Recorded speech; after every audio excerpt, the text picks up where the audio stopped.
Let me make this real simple. Anyone who says XRP cannot reach 3, 4, 5 plus digits has no idea what they're talking about.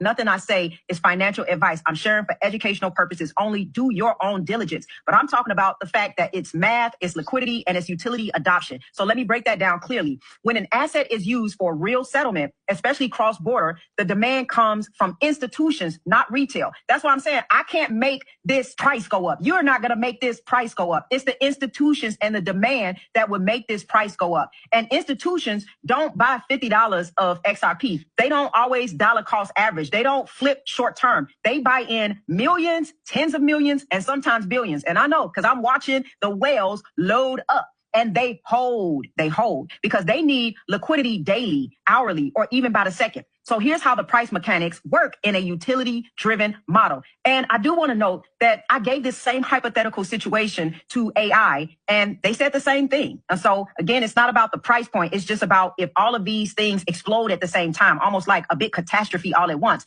This is how we get to a high XRP price. Number one, supply becomes locked up. So when banks or institutions use XRP for settlement, those units are not flipping around on exchanges. They sit in custodial accounts, liquidity pools, corridor wallets, private infrastructure. XRP's liquid supply starts to shrink, and this dries up the available amount on the open market. So when supply shrinks, price rises by mathematical reality. Supply shock.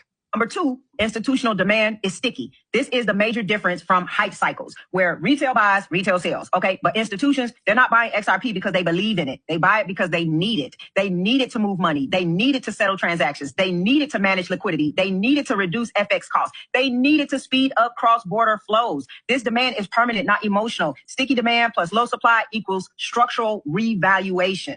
Number three, liquidity corridors multiply the effect. If Japan opens corridors using XRP even lightly, you're going to get constant buy pressure, deeper liquidity pools, market depth increasing, big players entering quietly, stabilizing price floors, and upward pressure from settlement demand.